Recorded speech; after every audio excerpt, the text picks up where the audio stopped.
ಜೆ.ಟಿ. ಪಾಟೀಲ್ ಸಾಹೇಬರು ಅನೇಕ ಕಾರಣಗಳಿಂದ ಹಾಗೂ ಕಲಾದಗಿ ಭಾಗದಲ್ಲಿ ಕೆಲವೊಂದು ಪೂಜಾ ಕಾರ್ಯಕ್ರಮ ಇರುವುದರಿಂದ ಅವರಿಗೆ ಈ ಕಾರ್ಯಕ್ರಮದಲ್ಲಿ ಭಾಗವಹಿಸಲಿಕ್ಕೆ ಸಾಧ್ಯವಾಗಲಿಲ್ಲ. ದಯಮಾಡಿ ನಮ್ಮ ಮುಸ್ಲಿಂ ಬಾಂಧವರು ಕ್ಷಮಾಪಣೆಯನ್ನು ಮಾಡಬೇಕು. ಅದರ ಜೊತೆಗೇನೆ ನಮ್ಮ ಶಾಸಕರು ಎಲ್ಲಾ ಮುಸ್ಲಿಂ ಬಂಧುಗಳಿಗೆ ಶಾಂತಿ, ನೆಮ್ಮದಿ, ಸುಖ, ಅವರಿಗೆ ಸಮೃದ್ಧಿ ಸಿಗಲಿ, ಮೊಹಮ್ಮದ ಪೈಗಂಬರ್ ಅವರಿಗೆ ಸದಾ ಆಶೀರ್ವಾದ ಇರಲಿ, ಅವರ ಮೇಲೆ ಕರುಣೆ ಇರಲಿ, ಅವರ ಮೇಲೆ ಪ್ರೀತಿ ಇರಲಿ ಅನ್ನುವಂತ ಹಾರೈಕೆಯನ್ನು ತಿಳಿಸಿದ್ದಾರೆ ನಮ್ಮ ಶಾಸಕರು. ಅವರಿಗೆ ಕೂಡ ನಮ್ಮ ಶಾಸಕರಾದಂತ ಜನಪ್ರಿಯ ಶಾಸಕರಾದಂತ ಜೆ.ಟಿ. ಪಾಟೀಲ್ ಸಾಹೇಬರಿಗೆ ಈ ಸಂದರ್ಭದಲ್ಲಿ ಅವರ ಪರವಾಗಿ ನಾವು ಕೂಡ ಶುಭಾಶಯಗಳನ್ನು ಕೋರ್ತಾ ಇದ್ದೇವೆ ಬಂಧುಗಳೇ. बहुत बहुत शुक्रिया जनाब जे.टी. पाटिल साहब का भी संदेश यहाँ पर पहुंचा है। इस मौके पर मैं पुलिस डिपार्टमेंट का, खास करके हमारे जो CPI सनमनी साहब हैं और कल हमारे SP रेड्डी साहब भी यहाँ पर आए थे, तो उनको भी हम लोग बिड़गी के तमाम अल्पसंख्यक और अहिंद के और तमाम दलित भाइयों की तरफ से उनको भी हम ईद मिलाद की शुभकामनाएं और खुशियां पेश करते हैं। मैं तमाम लोगों से रिक्वेस्ट करता हूं, जनाब CPI साहब बता रहे थे कि जब भी हम लोग जुलूस निकालें, रैली निकालें, उसमें जो इंडियन फ्लैग होता है उसकी हम लोग कदर करते हुए जाएं और एक तरफ से जाएं और बिल्कुल आवाज न करें और गलत नारे न लगाएं। और हुजूर के नाम पर जब हम लोग निकले हैं तो दरूद को पढ़ते हुए, अल्लाह का जिक्र करते हुए हम लोग अपने कदम को रखते हुए जाएं। हमारी जात से किसी को तकलीफ ना पहुंचे, इसका हम लोग ख्याल रखें। कल्ब में सूझ नहीं, रूह में एहसास नहीं, कुछ भी पैगाम तुम्हें मोहम्मद का पास नहीं, जो कोई ताबे रसूल नहीं, लाख इबादत करे कबूल नहीं।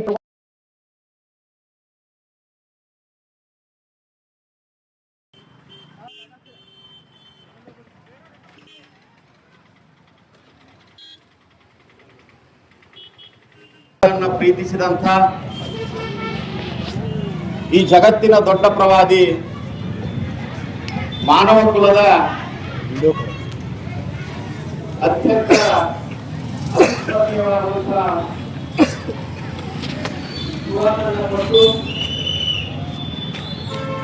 ಈ ಜಗತ್ತಿನಲ್ಲಿ ಶಾಂತಿ, ನೆಮ್ಮದಿ, ಸಹಬಾಳ್ವೆ ಇರಬೇಕೆಂದು ಬಯಸಿದಂಥ ಪ್ರವಾದಿ ಮೊಹಮ್ಮದ್ ಪೈಗಂಬರ್ ಅವರ ಈ ಜಯಂತಿಯಲ್ಲಿ ತಮ್ಮೆಲ್ಲರಿಗೂ ಶುಭಾಶಯಗಳನ್ನು ಕೋರ್ತಾ, ಆತ್ಮೀಯರೇ, ಭಾರತ ದೇಶ ಅನೇಕ ಧರ್ಮಗಳ, ಅನೇಕ ಜಾತಿಗಳ, ಅನೇಕ ಕೋಮುಗಳ ಒಂದು ಸಂಸ್ಕೃತಿಯ ದೇಶ ಇದು. ಈ ದೇಶದಲ್ಲಿ ಮುಸ್ಲಿಂ ಬಾಂಧವರು, ದಲಿತ ಬಾಂಧವರು, ಸವರ್ಣೀಯರ ಬಾಂಧವರು, ಹಿಂದುಳಿದ ಬಾಂಧವರು ನೆಮ್ಮದಿಯಿಂದ ಇವತ್ತು ಜೀವನವನ್ನು ನಾವು ಸಾಗಿಸ್ತಾ ಇದ್ದೇವೆ ಅಂತಂದ್ರೆ ಅದಕ್ಕೆ ಮೊಹಮ್ಮದ್ ಪೈಗಂಬರ್ ಅವರು ಕೊಟ್ಟಂತ ಕುರಾನ ಹಾಗೂ ಡಾಕ್ಟರ್ ಬಾಬಾ ಸಾಹೇಬ್ ಅಂಬೇಡ್ಕರ್ ಅವರು ಕೊಟ್ಟಂತ ಸಂವಿಧಾನವೇ ಕಾರಣ ಅನ್ನುವಂಥ ಮಾತನ್ನು ಈ ಸಂದರ್ಭದಲ್ಲಿ ಹೇಳ್ತಾ ಇದ್ದೇನೆ. ಈ ಕಾರ್ಯಕ್ರಮದ ನೇತೃತ್ವವನ್ನು ವಹಿಸಿಕೊಂಡಿರುವಂತಹ ನಮ್ಮ ಬೀಳ್ಗಿ ಶಹರದ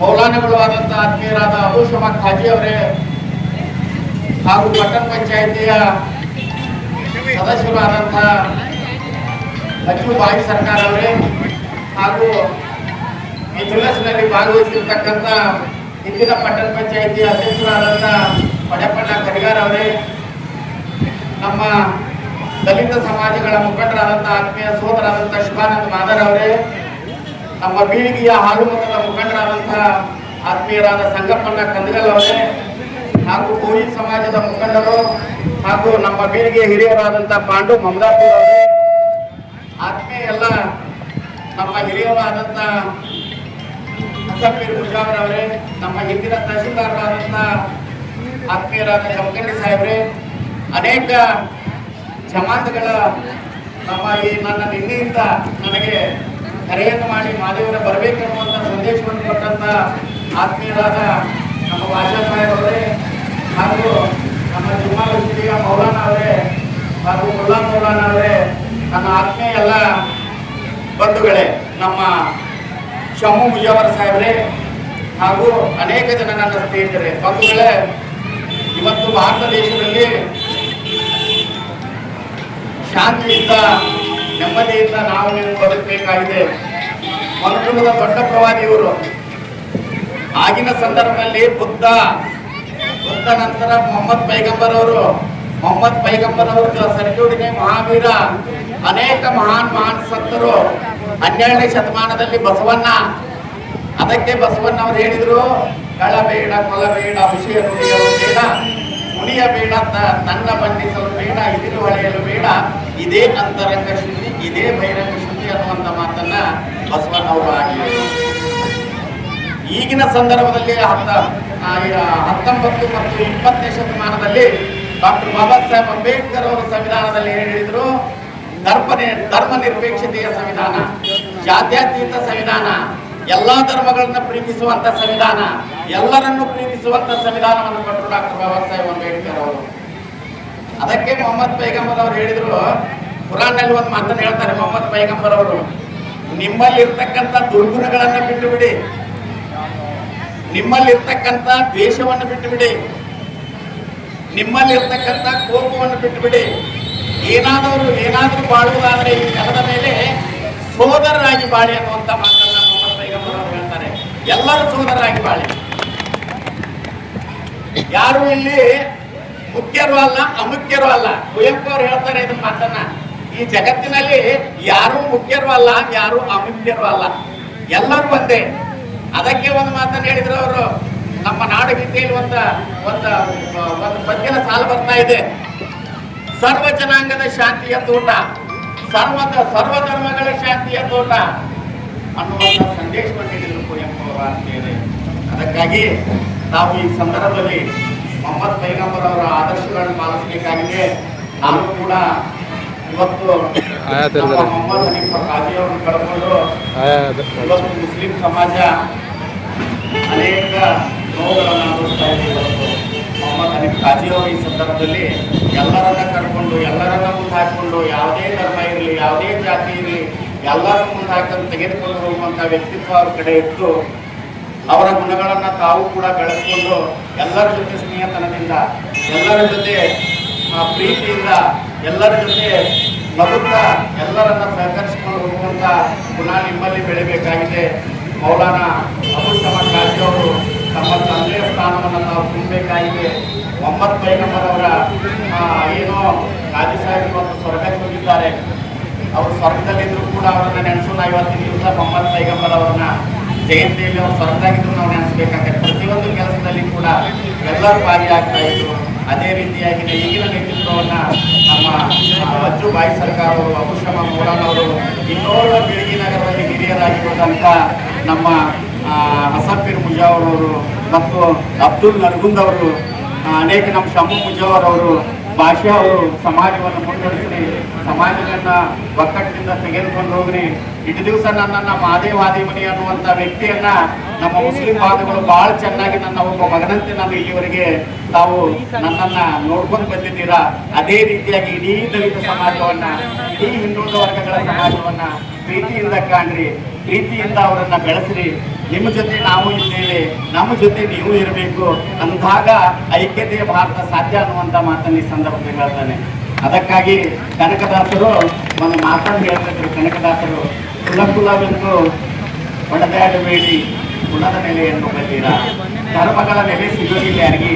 ಮುಸ್ಲಿಂ ಧರ್ಮದ ನೆಲೆ ನಮಗೂ ಸಿಗಂಗಿಲ್ಲ, ಹಿಂದೂ ಧರ್ಮದ ನೆಲೆ ನಮಗೂ ಸಿಗಂಗಿಲ್ಲ, ಜೈನ ಧರ್ಮದ ನೆಲೆ ನಮಗೂ ಸಿಗಂಗಿಲ್ಲ, ಬೌದ್ಧ ಧರ್ಮದ ನೆಲೆ ಸಿಗಂಗಿಲ್ಲ. ಧರ್ಮಗಳ ನೆಲೆ ಅದು ಬಹಳ ಆಳವಾದಂಥದ್ದು. ಧರ್ಮ ಎಷ್ಟು ನಾವು ಅಭ್ಯಾಸ ಮಾಡ್ತೀವೋ ಅಷ್ಟು ಮನುಷ್ಯ ಪರಿಪಕ್ವ ಆಗ್ತಾನೆ. ಎಷ್ಟು ಪರಿಪಕ್ವ ಆಗ್ತಾನೆ ಅಂದ್ರೆ, ಒಂದು ಗಿಡದಲ್ಲಿ ಮಾಗಿದ ಹಣ್ಣು ಇರ್ತದಲ್ಲ, ಆ ಧರ್ಮಗಳ ಗ್ರಂಥಗಳನ್ನು ಓದಿದಾಗ ಮಾಗಿದ ಹಣ್ಣು ಆಗ್ತಾನೆ ಮನುಷ್ಯ. ಆ ಮಾಗಿದ ಹಣ್ಣಿನ ರುಚಿಯನ್ನು ತೆಗೆದುಕೋಬೇಕಾದ್ರೆ ಆ ವ್ಯಕ್ತಿ ಎಲ್ಲರ ಜೊತೆ ಹೊಂದಾಣಿಕೆಯಾಗಿ, ಎಲ್ಲರ ಜೊತೆ ಸಹಬಾಳ್ವೆಯಿಂದ ಬಾಳಿ ಈ ಜಗತ್ತಿನ ಶಾಂತಿ ನೆಮ್ಮದಿಯನ್ನು ಕಾಪಾಡಬೇಕು, ಈ ಭಾರತದ ಐಕ್ಯತೆಯನ್ನು ಕಾಪಾಡಬೇಕು. ಈ ಭಾರತ ದೇಶ ಬಹುತ್ವ ಭಾರತ ಅನ್ನುವಂಥದ್ದನ್ನು ನಾವು ಇವತ್ತು ಸಾರಿ ಹೇಳಬೇಕಾಗಿದೆ. ಈ ಭಾರತ ದೇಶ ಎಲ್ಲರದ್ದು ಭಾರತ ದೇಶ. ಇದು ಒಂದೇ ಧರ್ಮಕ್ಕೆ ಸೀಮಿತವಾದಂತ ಭಾರತ ದೇಶ ಅಲ್ಲ. ಎಲ್ಲಾ ಧರ್ಮಗಳಿಗೆ ಸೀಮಿತವಾದಂತ ದೇಶ ಜಗತ್ತಿನಲ್ಲಿ ಯಾವುದಾದ್ರೂ ಇದ್ರೆ ಅದು ಭಾರತ ದೇಶ. ಅದಕ್ಕಾಗಿ ನಾವು ನೀವು ಅಣ್ಣ ತಮ್ಮರಂತೆ ಬದುಕೋಣ, ಮೊಹಮ್ಮದ್ ಪೈಗಂಬರ್ ಅವರ ಹಾದಿಯಲ್ಲಿ ನಡೆಯೋಣ, ಅವರ ಆದರ್ಶಗಳನ್ನ ಪಾಲಿಸೋಣ ಅನ್ನುವಂಥ ಮಾತನ್ನ ಈ ಸಂದರ್ಭದಲ್ಲಿ ಹೇಳಿ ನನಗೆ ಮಾತಾಡಲಿಕ್ಕೆ ಅವಕಾಶ ಕೊಟ್ಟಂತ ಎಲ್ಲ ನನ್ನ ಆತ್ಮೀಯ ಮೊದಲಿಗೆ ವಂದಿಸಿ ಈ ಸಂದರ್ಭದಲ್ಲಿ ನನ್ನ ಮಾತುಗಳಿಗೆ ವಿರಾಮ ಹೇಳುತ್ತೇನೆ. ನಾರೇ ತಕ್ಬೀರ್, नारे तकबीर। बहुत बहुत शुक्रिया जनाब महादेव हाजीमनी साहब, जिन्होंने हमें एक अच्छा पैगाम दिया. जनाब संगप्ಪ कनगल से भी मैं रिक्वेस्ट करता हूँ, ಒಂದೆರಡು ನುಡಿಗಳು ತಾವು ಶುಭಾಶಯಗಳು ಹೇಳಬೇಕು.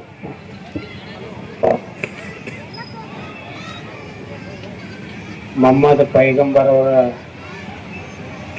ದಿನಾಚರಣೆ ನಿಮಿತ್ತವಾಗಿ ಇವತ್ತಿನ ದಿವಸ ನಮ್ಮ ಹುಲಿಗಿ ಪಟ್ಟಣದ ಎಲ್ಲ ಸಮಾಜದ ಗುರು ಹಿರಿಯರು ಈ ಜಯಂತಿಯ ಕಾರ್ಯಕ್ರಮದಲ್ಲಿ ಆಗಮಿಸಿದ್ದಕ್ಕಾಗಿ ಎಲ್ಲರಿಗೆ ಧನ್ಯವಾದಗಳನ್ನು ಶುಭಾಶಯಗಳನ್ನು ಹೇಳ್ತಾ, ಮೊಹಮ್ಮದ್ ಪೈಗಂಬರ್ ಅವರು ಇಡೀ ಮನುಕುಲವೇ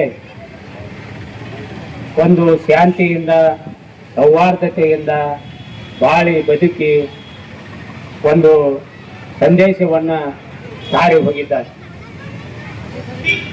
ಮೊಹಮ್ಮದ್ ಪೈಗಂಬರ ಆದ ನಂತರ ಎಲ್ಲ ಸಮಾಜದಲ್ಲಿ ಮಹಾತ್ಮರು ಒಂದೇ ಹೇಳಿದ್ದಾರೆ, ಎಲ್ಲರೂ ನಾವೆಲ್ಲ ಒಂದು ಜಾತಿ ಭೇದ ಮರೆತು ನಾವೆಲ್ಲರೂ ಸೋದರರಂತೆ ಭಾರತೀಯರಂತೆ ಬದುಕೋಣ ಅಂತಕ್ಕಂಥ ಸಂದೇಶವನ್ನು ಸಾರಿದ್ದಾರೆ. ಅವರ ದಾರಿಯಲ್ಲಿ ನಾವೆಲ್ಲರೂ ಒಟ್ಟಾಗಿ ಬಾಳೋಣ, ಒಂದಾಗಿ ಬಾಳೋಣ ಅಂತಕ್ಕಂಥ ಮಾತನ್ನು ಹೇಳಿ ತಮ್ಮೆಲ್ಲರಿಗೆ ವಂದಿಸಿ ನನ್ನ ಎರಡು ಮಾತುಗಳು. बहुत बहुत शुक्रिया जनाब. ಈ ಸಂದರ್ಭದಲ್ಲಿ ನಮ್ಮ ಬೀಳಿಗಿ ಕ್ಷೇತ್ರದ ಜನಪ್ರಿಯ ಶಾಸಕರು ಆದಂಥ ಆತ್ಮೀಯ ಜೆ.ಟಿ. ಪಾಟೀಲ್ ಸಾಹೇಬರು ಅನೇಕ ಕಾರಣಗಳಿಂದ ಹಾಗೂ ಕಲಾದಗಿ ಭಾಗದಲ್ಲಿ ಕೆಲವೊಂದು ಪೂಜಾ ಕಾರ್ಯಕ್ರಮ ಇರುವುದರಿಂದ ಅವರಿಗೆ ಈ ಕಾರ್ಯಕ್ರಮದಲ್ಲಿ ಭಾಗವಹಿಸಲಿಕ್ಕೆ ಸಾಧ್ಯವಾಗಲಿಲ್ಲ. ದಯಮಾಡಿ ನಮ್ಮ ಮುಸ್ಲಿಂ ಬಾಂಧವರು ಕ್ಷಮಾಪಣೆಯನ್ನು ಮಾಡಬೇಕು. ಅದರ ಜೊತೆಗೇನೆ ನಮ್ಮ ಶಾಸಕರು ಎಲ್ಲಾ ಮುಸ್ಲಿಂ ಬಂಧುಗಳಿಗೆ ಶಾಂತಿ, ನೆಮ್ಮದಿ, ಸುಖ, ಅವರಿಗೆ ಸಮೃದ್ಧಿ ಸಿಗಲಿ, ಮೊಹಮ್ಮದ ಪೈಗಂಬರ್ ಅವರಿಗೆ ಸದಾ ಆಶೀರ್ವಾದ ಇರಲಿ, ಅವರ ಮೇಲೆ ಕರುಣೆ ಇರಲಿ, ಅವರ ಮೇಲೆ ಪ್ರೀತಿ ಇರಲಿ ಅನ್ನುವಂತ ಹಾರೈಕೆಯನ್ನು ತಿಳಿಸಿದ್ದಾರೆ ನಮ್ಮ ಶಾಸಕರು. ಅವರಿಗೆ ಕೂಡ ನಮ್ಮ ಶಾಸಕರಾದಂತ ಜನಪ್ರಿಯ ಶಾಸಕರಾದಂತ ಜೆ.ಟಿ. ಪಾಟೀಲ್ ಸಾಹೇಬರಿಗೆ ಈ ಸಂದರ್ಭದಲ್ಲಿ ಅವರ ಪರವಾಗಿ ನಾವು ಕೂಡ ಶುಭಾಶಯಗಳನ್ನು ಕೋರ್ತಾ ಇದ್ದೇವೆ ಬಂಧುಗಳೇ. बहुत बहुत शुक्रिया जनाब जे.टी. पाटिल साहब का भी संदेश यहाँ पर पहुंचा है. इस मौके पर मैं पुलिस डिपार्टमेंट का, खास करके हमारे जो सीपीआई सनमनी साहब हैं और कल हमारे एसपी रेड्डी साहब भी यहाँ पर आए थे, तो उनको भी हम लोग बिड़गी के तमाम अल्पसंख्यक और अहिंद के और तमाम दलित भाइयों की तरफ से उनको भी हम ईद मिलाद की शुभकामनाएं और खुशियां पेश करते हैं. मैं तमाम लोगों से रिक्वेस्ट करता हूं, जनाब सीपीआई साहब बता रहे थे कि जब भी हम लोग जुलूस निकालें, रैली निकालें, उसमें जो इंडियन फ्लैग होता है उसकी हम लोग कदर करते हुए जाएं और एक तरफ से जाएं और बिल्कुल आवाज ना करें और गलत नारे ना लगाएं. और हुजूर के नाम पर जब हम लोग निकले हैं तो दरूद को पढ़ते हुए, अल्लाह का जिक्र करते हुए हम लोग अपने कदम को रखते हुए जाएं. हमारी जात से किसी को तकलीफ ना पहुंचे, इसका हम लोग ख्याल रखें.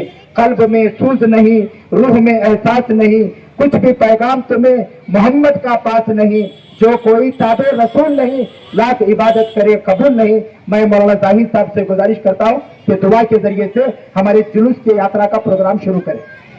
दुआ के लिए हाथ उठाएं. अल्लाहुम्मा सल्लि व सल्लिम व बारिक अला मुहम्मद सल्लल्लाहु तआला अलैहि वसल्लम. परवरदिगार बारे रब्बिका व खालिकी कायनात, यहाँ पर तमाम इलाहुल आलमीन हिंदू मुस्लिम भाई भाई बनकर या अल्लाह इस जुलूस नबी सल्लल्लाहु अलैहि वसल्लम की शुरुआत या अल्लाह नारे तकबीर रिसालत के साथ या अल्लाह जुलूस की करवाई. आगे बढ़ने में आसानी अता फरमा या अल्लाह, हर किस्म के अफाज व बलियात से हिफाजत फरमा. पैदाइश मुस्तफ़ा आमद मुस्तफ़ा के सदक़े तुफ़ैल या अल्लाह हमारे इस देश में, हमारे इस गाँव में या अल्लाह हमारे इस मुल्क में अमन, शांति, प्यार, मोहब्बत, भाईचारगी अता फरमा. इलाहुल आलमीन हम सबको एक और नेक बनकर रहने की जिंदगी गुजारने की तौफीक और रफ़ीक अता फरमा. इन्नल्लाह व मलाइकतहु युसल्लूना अलन नबी या अय्युहल्लज़ीना आमनू सल्लु अलैहि व सल्लिमू तस्लीमा. अल्लाहुम्मा सल्लि व सल्लिम व बारिक अला मुहम्मद सल्लल्लाहु अलैहि वसल्लम बिरहमतिका या. नारे तकबीर, नारे तकबीर.